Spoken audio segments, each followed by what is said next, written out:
Olá, você que me segue no Rodrigo Silva, arqueologia. Estamos de volta aqui para o nosso bate-papo semanal sobre Bíblia, teologia, religião e assuntos afins. E o tema de hoje é um tema espinhoso, delicado, principalmente agora com a discussão acerca da PL sobre o aborto, que faz com que muitos fiquem com os nervos à flor da pele. Alguns com tom acusatório, outros com argumento ad hominem, outros mais equilibrados, e pesa sobre o influenciador cristão a cobrança social de um posicionamento. Muitas pessoas falam, e você não vai falar nada sobre isso? Você vai ficar calado?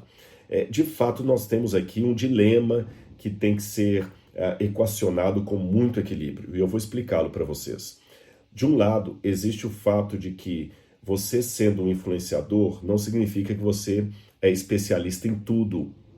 Você não pode agora sair dando tiro no escuro sobre qualquer temática, sobre qualquer coisa, porque a sua fala pode, por falta de conhecimento, levar algumas pessoas a uma compreensão errada sobre um assunto. Jesus era o caminho, a verdade e a vida, e nem por isso ele saiu dando palpite sobre todos os assuntos que pautavam a ética dos seus dias. Por outro lado, aqui eu até peso com essa mão, eu reconheço que muitas vezes o silêncio de um influenciador pode parecer uma covardia, uma falta de posicionamento, uma conveniência, uma falta de coragem para dar a cara à tapa. Então, depois de conversar com algumas pessoas e ler a Bíblia e orar a Deus, eu resolvi também aqui apresentar não necessariamente aquilo que eu penso, mas aquilo que diz a palavra de Deus. É lógico que quando eu falo a palavra de Deus, isso também está dentro do que eu penso, porque eu presumo que todos aqueles que são cristãos, ou pelo menos se dizem cristãos, a maioria da população brasileira, deveriam admitir que junto com essa declaração de cristianismo está o peso de considerar a Bíblia Sagrada a palavra de Deus. Não é um livrinho qualquer aí com opiniões de homens, é a palavra de Deus. E sendo a palavra de Deus, eu devo usar essa palavra para pautar a minha fé e a minha prática, a minha crença e o meu comportamento diário, tá certo? Eu sei também que estamos num Estado laico e que muitas vezes na história, quando a igreja e o Estado se juntaram, o resultado não foi dos melhores. Eu tenho essa consciência e continuo reconhecendo que não estamos sob uma teocracia, porém sob uma democracia.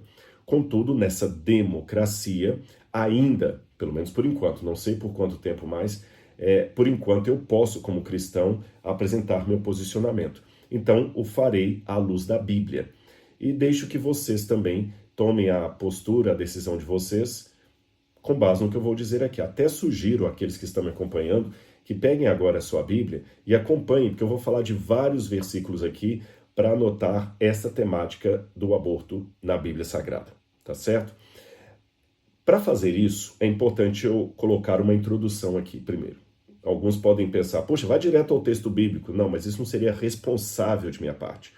Então, a minha Bíblia está aqui, mas antes de abrir o primeiro versículo, eu tenho que dar uma introdução filosófica para vocês. Então, eu peço essa paciência para ouvir algumas questões não bíblicas que eu vou apresentar. A primeira delas é que, ao lidar com assuntos delicados, não sejamos simplistas em achar que tudo é preto no branco, sabe? É tudo o claro no escuro, o óbvio do ululante. Nem sempre é assim.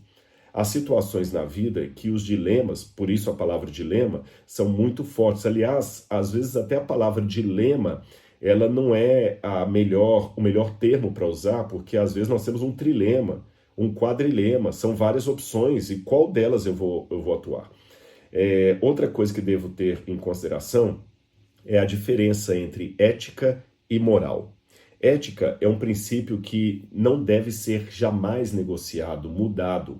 Ele é universal, vale por todas as pessoas, ele está na base da existência social humana. Agora, a ética, por ser universal, ela se matiza em situações locais, históricas, não universais. Eu vou explicar isso aqui, na verdade eu já dei esse exemplo à exaustão, um princípio ético que não deve mudar, o respeito. Eu devo respeitar a todas as pessoas em todo o tempo, em todo lugar. Agora, como é que eu respeito uma igreja católica na hora da missa? Eu entro na igreja, se eu estou com chapéu, eu tiro o chapéu diante do padre e dos católicos, por respeito àquela liturgia. Agora, como é que eu demonstro o mesmo respeito entrando numa sinagoga, num Shabat, na hora da Parashat ali? Eu coloco um chapéu na minha cabeça se eu não tiver com um chapéu na cabeça. Você percebeu? Afinal de contas, o que é certo? Colocar o chapéu ou tirar o chapéu? O certo é o princípio ético do respeito. Agora, esse princípio ético do respeito que não muda, ele varia quando você está numa igreja católica, ou quando você numa hora de uma missa, ou quando você está numa sinagoga na hora da Parashat. Percebeu? Isto não é ética relativista. Não é dizer que os fins justificam os meios ou que você pode mudar a ética a seu bel prazer. É que a ética é um princípio que ela pode se tornar histórica numa situação específica.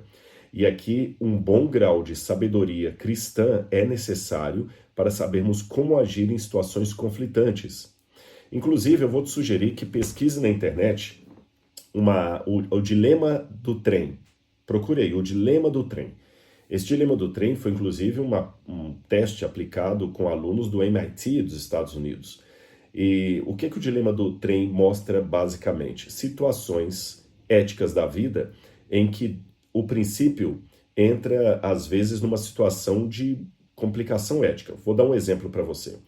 Um trem de ferro está vindo em alta velocidade e há 4 pessoas ali presas no trem. 4 pessoas estão presas. Não dá tempo de você correr e desamarrar as 4 pessoas. Também não há tempo de parar o trem. Mas você tem na sua mão, aqui agora, uma alavanca que muda o trilho do trem. Se você mudar o trilho do trem, o trem vai deixar de matar aquelas 4 pessoas e você salvará 4 vidas. Mas calma, o dilema não é tão simples assim. Imagine que você também vê que no trilho que está à sua esquerda, existe um homem também amarrado. E você também não tem tempo de desamarrá-lo. Aí o que você faz? Para salvar a vida daqueles 4, você permite a morte daquele homem, que se você mudar a alavanca, automaticamente você provocou a morte daquele homem que estava do lado de cá. Ou você não quer provocar a morte daquele homem, mas provoca a morte dos outros 4 porque você não fez o seu papel na hora que poderia fazer, que é mudar o trem, ou seja, não teve uma intervenção de sua parte. Aí o dilema do trem vai piorando, vai piorando. E se você tiver dá para salvar as 4 pessoas, mas que tem um abismo, vai matar todo mundo do trem. E se você tiver do lado de cá um assassino, aí você mata porque agora é o assassino, e se for um bebê recém-nascido, então ele vai piorando cada vez mais o dilema do trem para mostrar que há situações éticas que não são tão simples.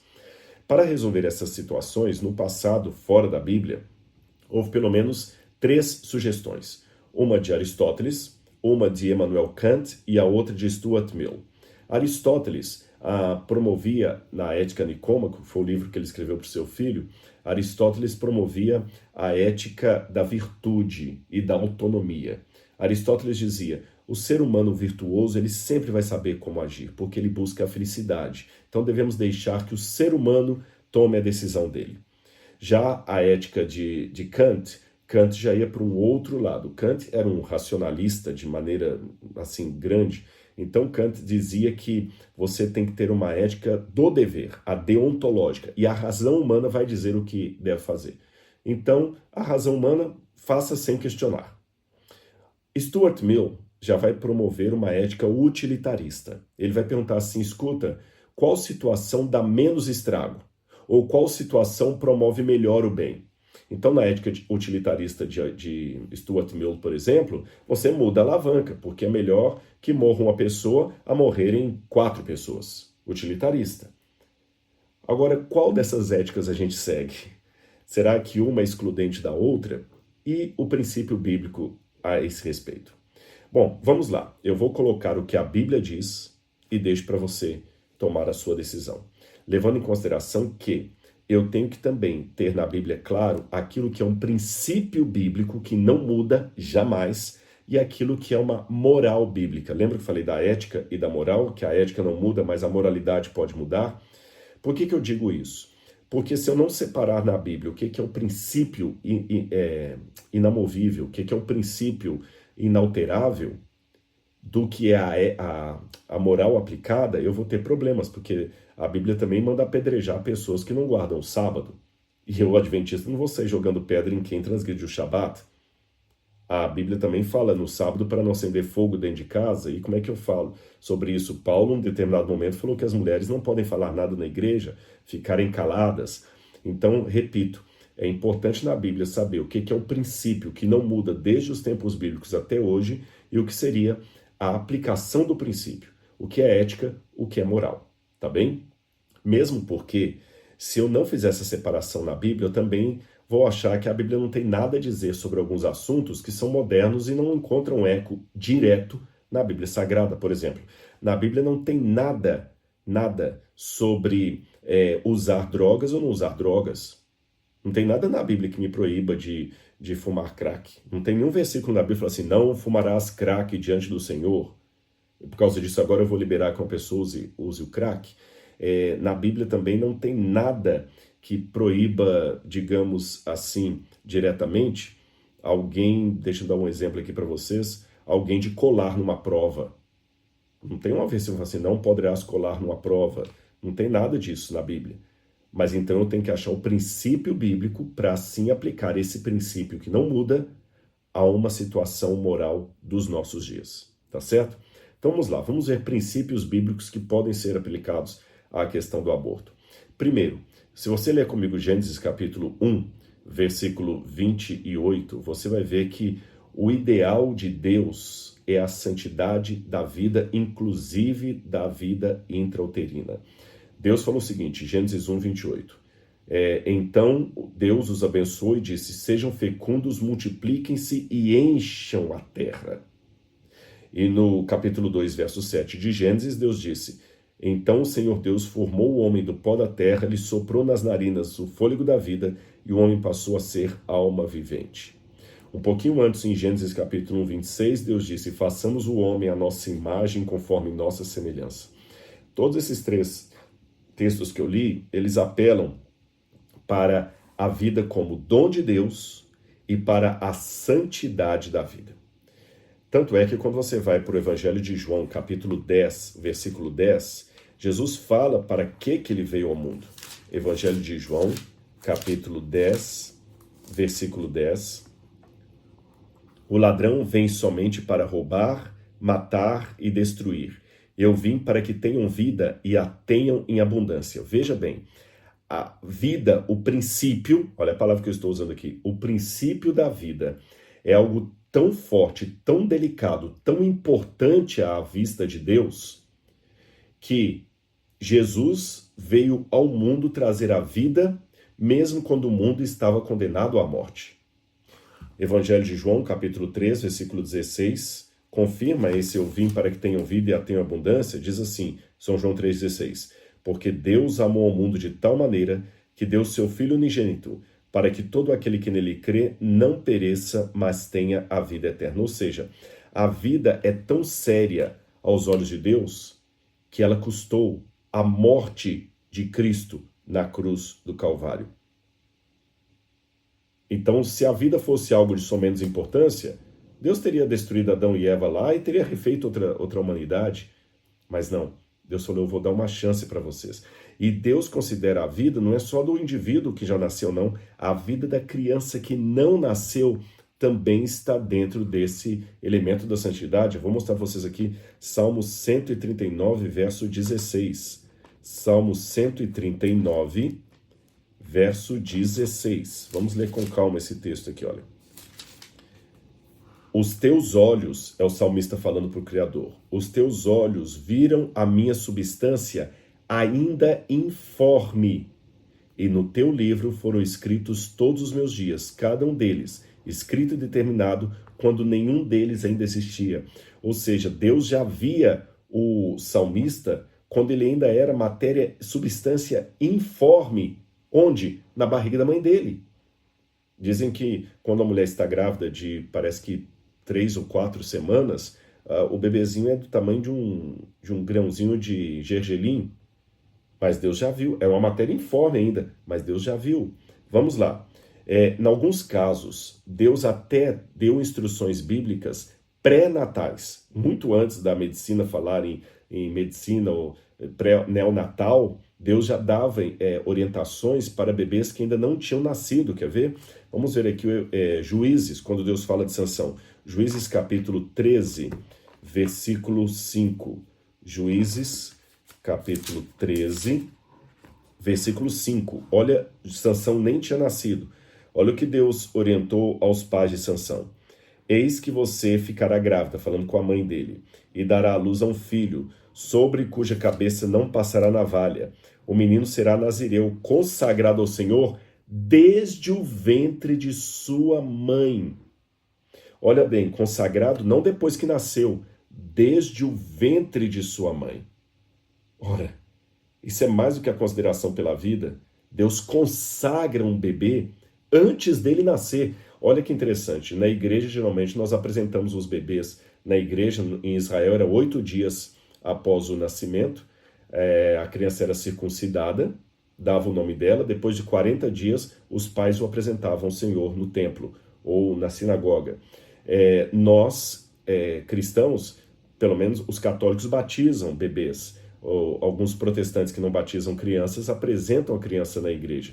Deus já consagrava isso até mesmo antes, quando a criança estava na barriga. Olha a experiência do profeta Isaías, Isaías 49, versículo 1 e 2. Olha a experiência do profeta Isaías.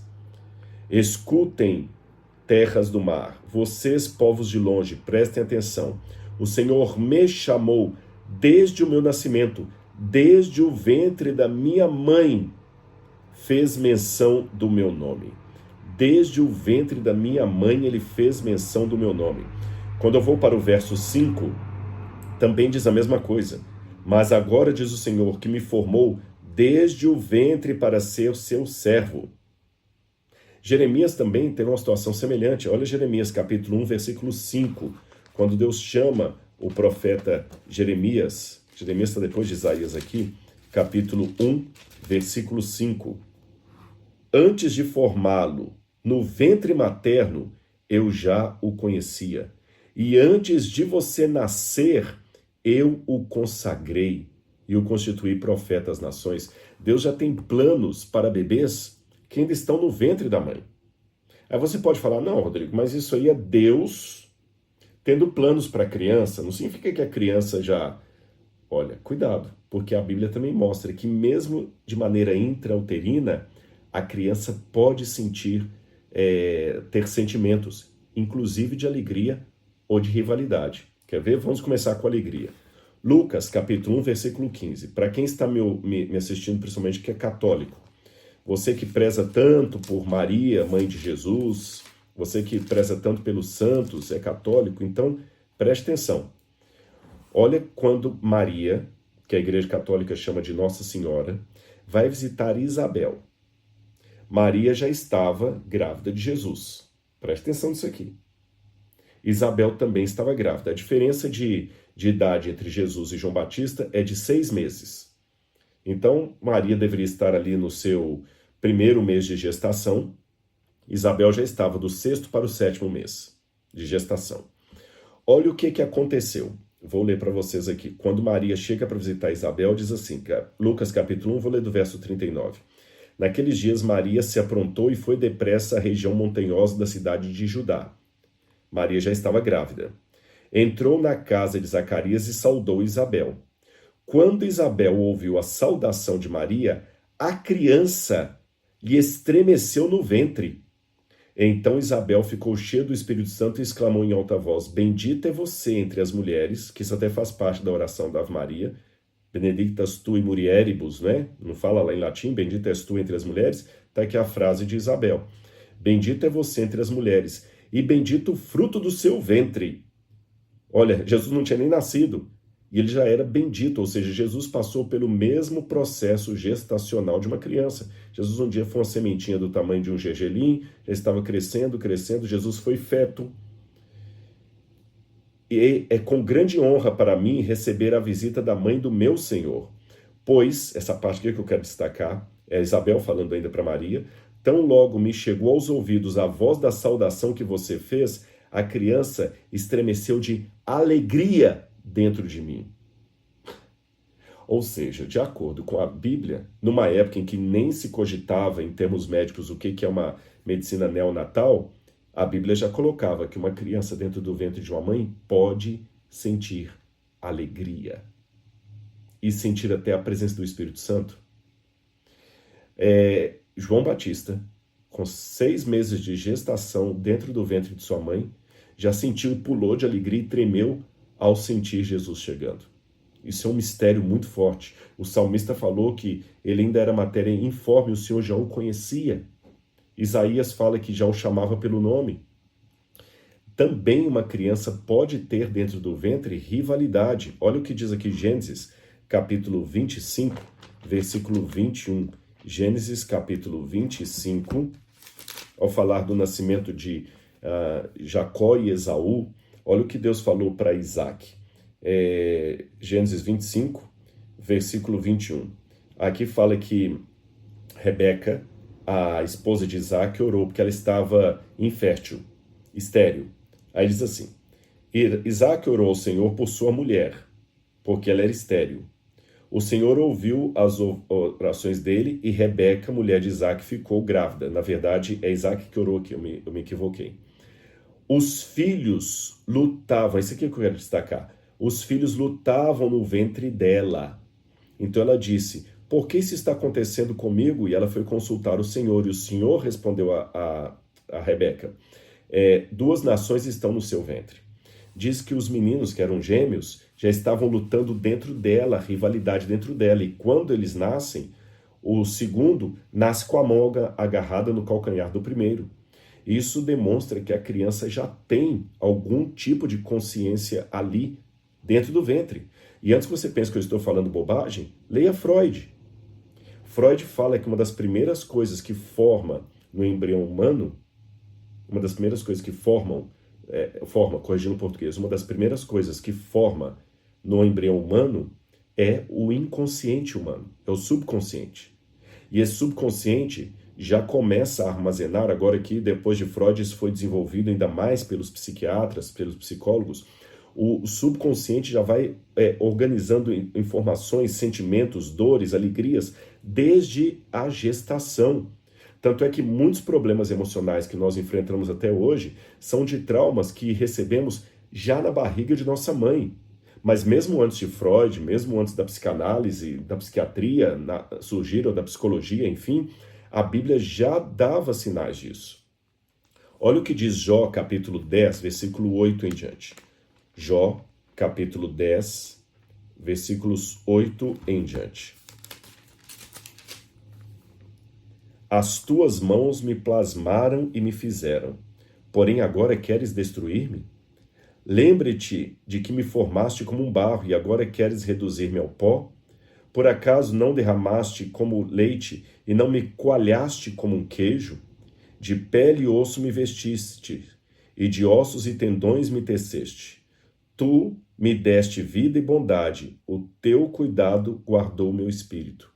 E quando a gente vai para Jó 31, ele continua ainda explorando isso aqui. Jó capítulo 31. Se não reconheci o direito do meu servo ou da minha serva quando eles reclamavam contra mim, então que faria eu quando Deus se levantasse no tribunal e ele me interrogasse e lhe responderia eu: aquele que me formou no ventre da minha mãe não os fez também a eles? Olha o que Jó está falando aqui. Eu fui formado por ti, Senhor, desde o ventre. E se eu não cuidar dos oprimidos, o Senhor vai se levantar contra mim no juízo e vai falar o seguinte: olha, assim como eu cuidei de você no ventre da sua mãe, não deveria você cuidar também deles? Repito, meus queridos, há muita discussão na medicina, na bioética, a partir de quando a vida é vida.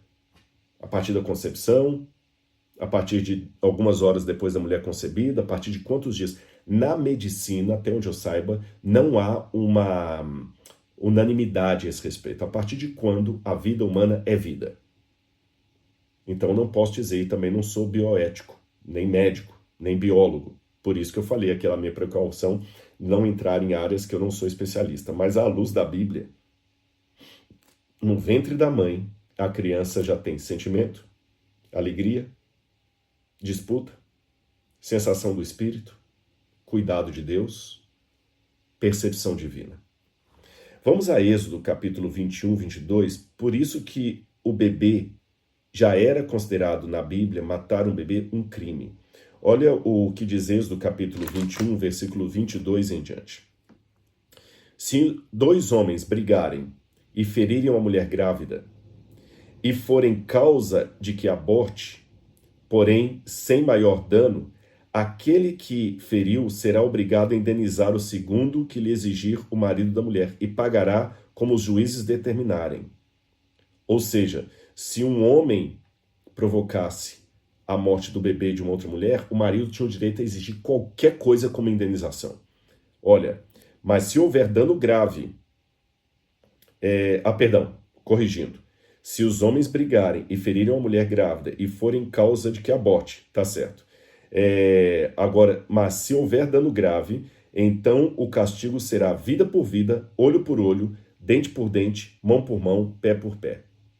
Queimadura por queimadura, ferimento por ferimento, golpe por golpe. Ou seja, se a mulher abortou, o marido da mulher fala assim, eu quero uma vida pela vida do meu filho, ele teria o direito.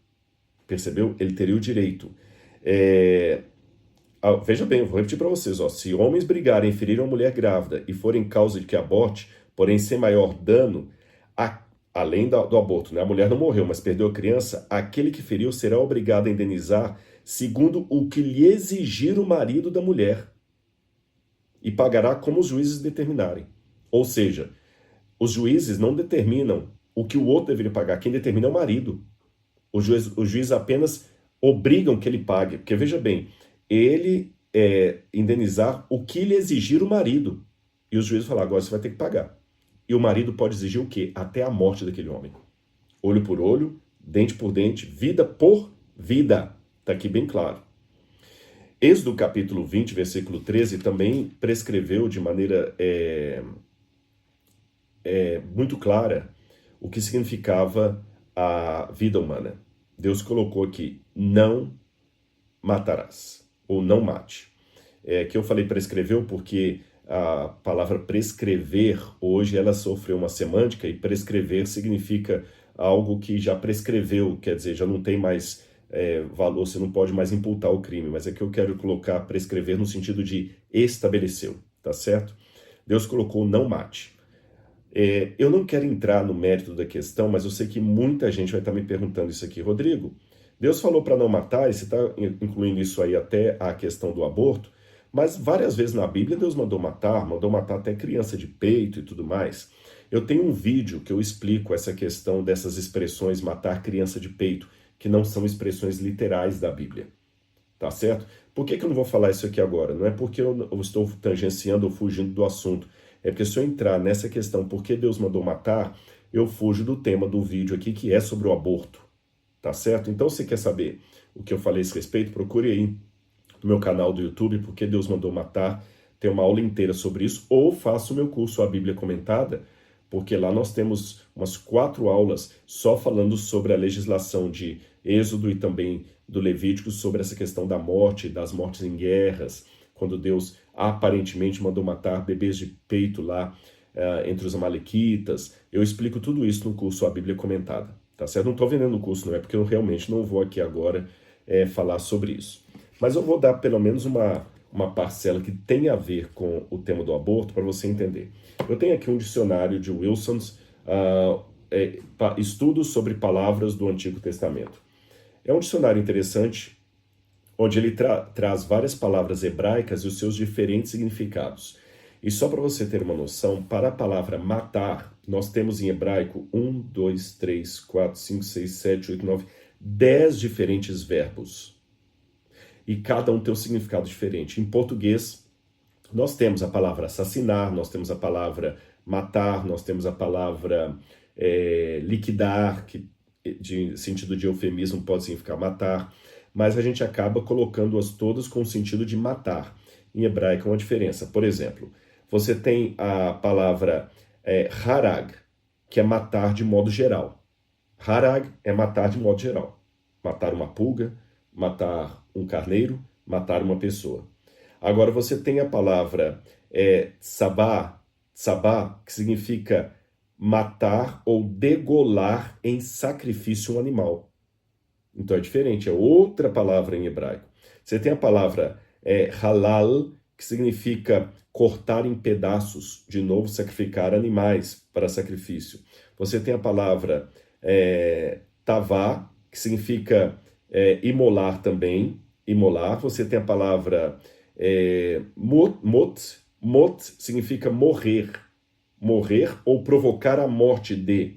Você tem a palavra naham, que significa esmagar. Você tem a palavra nakav, que significa cortar. Você tem a palavra katal, que significa matar também, ou imolar no sentido poético. E você tem a palavra shatat, que significa matar animais. Só serve para matar... Não, serve também em uma ocasião para matar pessoas. E você tem a palavra hatzah, que significa mais... Aqui eu vou colocar hatzah. Matar de maneira violenta ou injusta. Matar de maneira violenta ou injusta, assassinar. Nunca é aplicada, por exemplo, a sacrificar animais, ou matar uma galinha, ou matar uma formiga. E é lo hatzah que aparece no mandamento não matarás. Então, quando Deus fala não matarás, ele não está aqui agora proibindo você de matar ratos na sua casa com um veneno. Nossa, não pode matar rato porque Deus falou não matarás. Não, porque hatzah não se aplica a animais nesse sentido. Quando Deus fala não matarás, ele não está falando que você não pode matar uma pulga. Ele não está falando em legítima defesa, você não pode se defender. O termo é muito específico. Não matará aqui é não assassinar uma pessoa de maneira injusta, premeditada ou não, tá certo? De maneira covarde. É esse que é o sentido do não matarás. Então, eu quero deixar isso claro para você não entender que o não matarás aqui, Deus está proibindo qualquer tipo de morte. Agora, você tem que pensar. E uma criança que está no ventre de uma mãe, que não pode se defender, eu matar uma criança, eu estou me protegendo de quê? Tá certo? Ela não está me atacando. Ela não é um animal, é uma criança. Levítico capítulo 24, versículo 17, também Deus colocou muito claro. Quem matar alguém será morto. E isso aplica inclusive aquele caso lá que o marido pode exigir a morte do homem que na briga com ele provocou o aborto da sua mulher. 1 João capítulo 3, versículo 15. 1 João capítulo 3, versículo 15. Para mim esse verso aqui ele é mais forte ainda. 1 João capítulo 3, versículo 15. Todo aquele que odeia o seu irmão é assassino. E vocês sabem que todo assassino não tem a vida eterna permanente em si. Ou seja, a gente tem que aprender que administrar a vida, preste atenção nessa frase, administrar a vida inclui responsabilidade que limita meu desejo particular. Eu vou explicar isso de maneira bem clara. Administrar a vida inclui assumir responsabilidade que limita desejo pessoal. Posso dar exemplo para você? De repente, alguém que está ameaçando a minha família de morte, até na vontade de me livrar daquela ameaça, a minha vontade particular é que aquele sujeito morra. Porque se ele morrer, minha família vai parar de ser ameaçada. O meu desejo é que a polícia mate aquele sujeito. Mas eu, Rodrigo, não tenho direito de ir lá pegar um revólver e assassinar essa pessoa. Porque eu estaria incorrendo num crime perante a lei dos homens e perante a lei de Deus. Percebeu o que eu falei? Administrar a vida inclui responsabilidade que limita a minha vontade pessoal.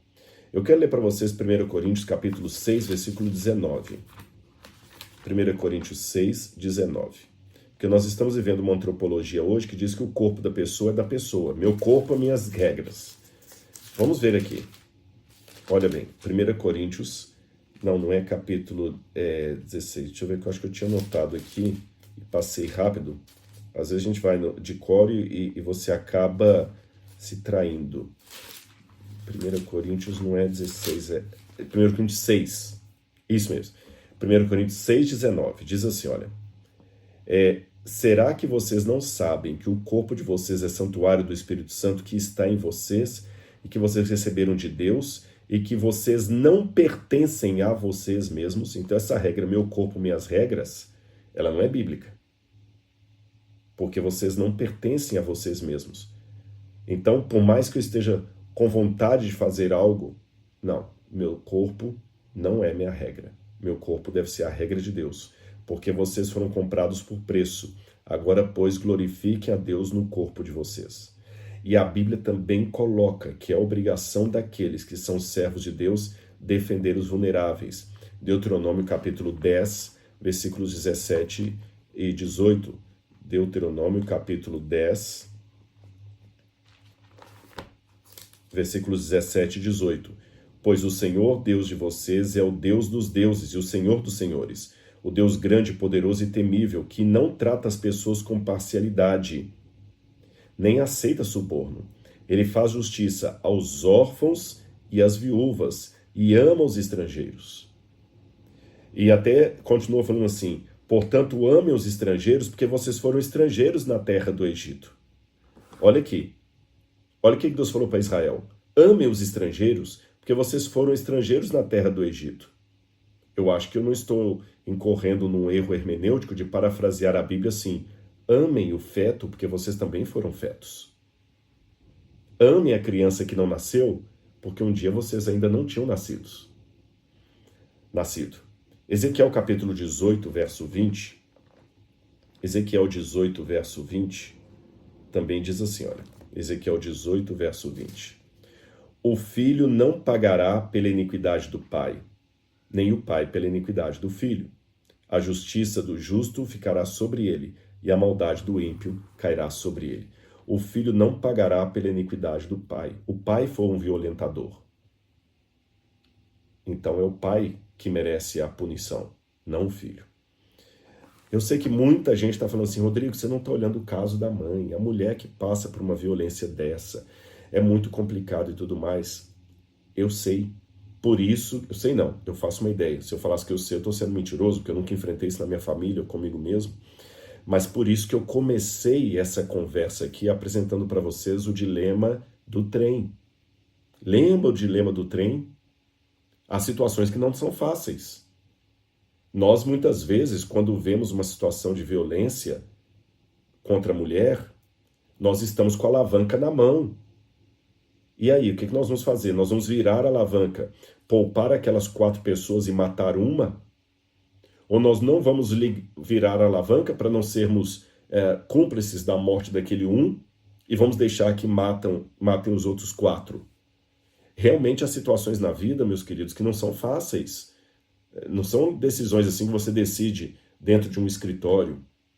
Por isso que eu acho que a posição de um cristão, em primeiro lugar, não é fazer piquete. Agora, sinceramente, é a minha opinião. Jesus nunca recomendou, havia muitas, como eu diria, injustiças em Roma. Muitas. Estude a história do Império Romano.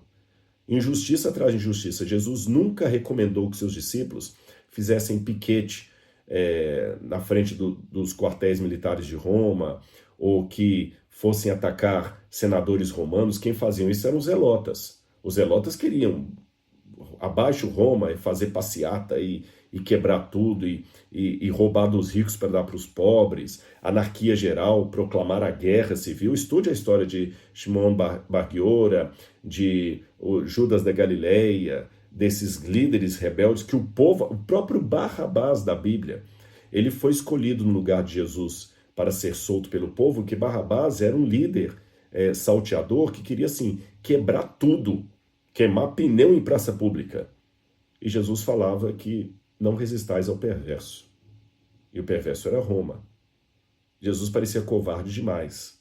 Então não acho que a postura cristã agora é falar assim, vamos agora todos juntos quebrar o pau, vamos entrar lá no Senado e fazer isso, vamos entrar na Câmara dos Vereadores, vamos fazer isso, vamos entrar em tal lugar e botar fogo, vamos fazer isso, vamos parar as vias públicas. Não é por aí. Seja o que decidir o que o governo decide não pode estar acima do meu compromisso com Deus. Eu sou obrigado pela Bíblia a ser um bom cidadão e cumprir com as regras que o governo impõe até o momento em que elas entram em confronto com uma regra bíblica. Por exemplo, enquanto o governo ficar pedindo para eu dar impostos, eu vou dar imposto. Mesmo que não for justo, eu vou pagar imposto, porque a Bíblia fala: dai a César o que é de César e a Deus o que é de Deus. A Bíblia não fala: dai a César o que é de César quando César for bonzinho. A Bíblia não fala: dai a César o que é de César quando César fizer vias públicas para vocês, der água encanada, quando César não for corrupto. Não, a Bíblia manda dar a César. E César, na época de Jesus, Tibério, não era nada bonzinho. Paulo e Pedro, quando falaram: sejam submissos às autoridades superiores, orem pelos governos, eles estavam falando de Nero, que era um crápula. Quando no livro de Jeremias, Deus recomendou: orem pela paz da cidade que vocês vão morar, Deus estava falando da Babilônia. Nabucodonosor, a Babilônia, o símbolo máximo do mal. Orem pela paz da Babilônia. Então, meu dever como cidadão, pelo que eu entendo da Bíblia, é ser um exemplo de cidadão. Porém, olha a contraposição aqui. Se esse mesmo governo, a quem eu sou obrigado a obedecer porque a Bíblia manda, soltar um decreto que eu deva adorar uma imagem, como Nabucodonosor fez perante todo o império, aí, nesse momento, a minha postura tem que ser como de Sadraque, Mesaque e Abdênego, os cômplices de Daniel, é ficar em pé, de braço cruzado, e não adorar a imagem do rei, mesmo que isso implique em perda da minha vida. Mesmo que isso implique em sanções econômicas sobre mim, porque no final dos tempos, o anticristo vai dar sanções econômicas para aqueles que não adorarem a imagem da besta. Não vai poder comprar nem vender. Mesmo que a minha família passe fome, não aceitarei receber a marca na testa ou na mão, nem adorar a imagem da besta. Nesse momento, eu não serei um bom cidadão. Mas em momento algum da Bíblia, Deus fala: quando o anticristo chegar, vocês vão agora fazer uma passeata para protestar contra ele, façam uma passeata contra Roma. Não. Façam a desobediência civil. O que é a desobediência civil? É aquela que o Gandhi colocou, ou que Martin Luther King sugeriu. Os negros não podem mais sentar no mesmo lugar que os brancos no ônibus, então os negros não andam de ônibus. Desobediência civil, simplesmente assim. Tá bom, eu respeito, eu não vou quebrar ônibus, não vou queimar ônibus como Malcolm X queria, mas eu não vou pegar ônibus, simples assim. Martin Luther King, nós vamos fazer uma marcha pela paz. Pronto, e olha, Martin Luther King era cristão, mas Gandhi nem era. A mesma coisa o cristianismo. Então, com relação a qualquer decisão que for tomada do governo em relação a esse assunto do aborto, eu devo deixar que a Bíblia me oriente. E se na minha comunidade, na minha igreja, houver uma menina que sofreu uma violência e ela ficou grávida, e a família está agora no dilema se deve seguir com a gravidez ou não. Eu acho que, como um representante de Cristo, eu devo chegar para a família e mostrar todos os versículos da Bíblia e não apenas dar uma aula de teologia. É minha obrigação dar um amparo psicológico, financeiro, moral para essa família. E se a menina decidir não continuar com a gestação, que nós respeitemos a decisão dela, mesmo que a minha for diferente. Se ela está amparada pela lei e ela resolveu não continuar, eu respeito. Eu respeito a decisão dela.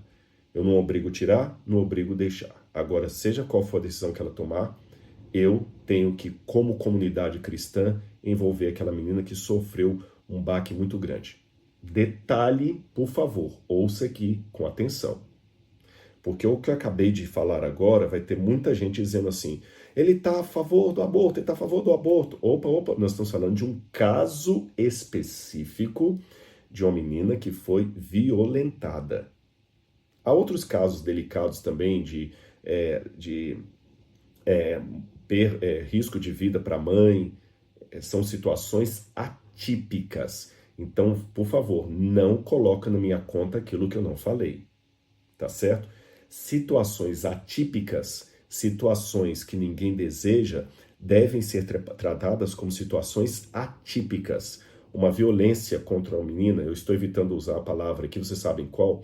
Uma violência contra a mulher que redunde em gravidez. Uma situação de saúde com risco de vida são situações atípicas. São diferentes daquelas marchas que estão tendo por aí, de meu corpo, minhas regras. Eu faço o que eu quiser. Eu tenho que ter o direito, como alguns países dão, o direito para a mulher terminar a gestação, como ela, dar fim à gestação como ela bem entender. Uma amiga minha, que ficou grávida na Europa, ela disse que quando ela foi fazer o neonatal lá, disse que já perguntaram assim, você vai querer continuar com a gestação ou não? Como assim? Não, se você quiser tirar, a gente tem o espécie de SUS aqui que tira. Nem perguntaram o motivo.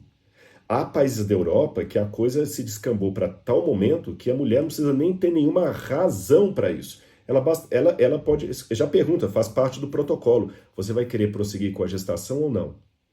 Como, sabe? Como assim? Então, realmente, a vida está sendo banalizada. As leis pró-aborto estão sendo, assim, uma banalidade no mundo. Então, para deixar bem claro, eu li na Bíblia para vocês o princípio bíblico da santidade da vida.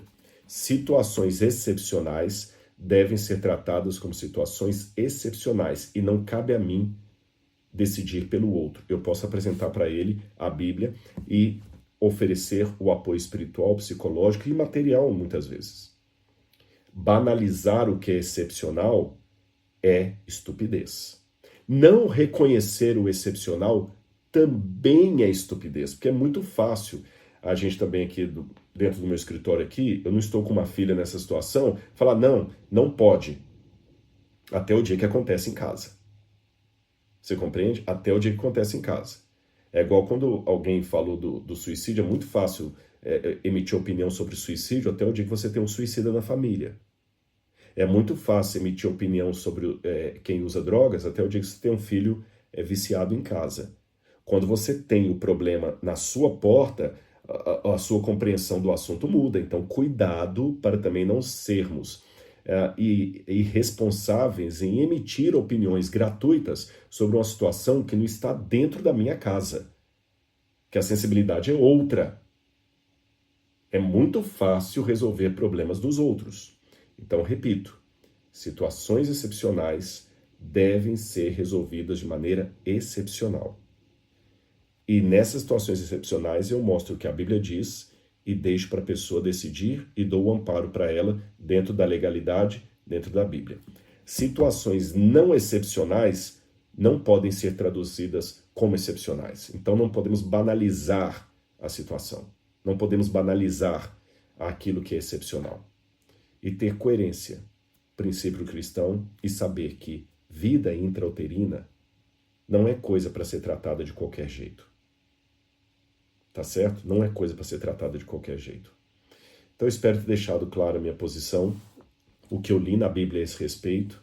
O assunto é sério, demanda honestidade intelectual bíblica, demanda respeito pela vida intrauterina e também por aquela que está concebendo, e demanda, acima de tudo, a não banalidade do assunto, que é o que alguns querem banalizar, querem tornar o negócio agora uma licença para matar, sabe? Qualquer coisa válida. Como eu disse, que aconteceu com minha amiga na Europa. Você quer prosseguir com a gestação ou não? A que ponto chegamos? A que ponto chegamos? Onde alguns tratam o bebezinho que está dentro da barriga como se fosse, sei lá, algo que você comeu e fez mal e você vai expelir com um bom remédio. Não é assim que funciona, não. E mesmo para aquela que decide não prosseguir com a vida e tem amparo legal, ela também vai ter muitas sequelas emocionais do feito. Então, muito cuidado, pastoral, paternal e, acima de tudo, respeito pela vida humana. Que Deus abençoe você, estude a palavra de Deus. Você pode até não concordar comigo, mas eu coloquei aqui a minha posição à luz do que eu leio na Bíblia Sagrada. Um grande abraço e até o nosso próximo encontro. Tchau, tchau.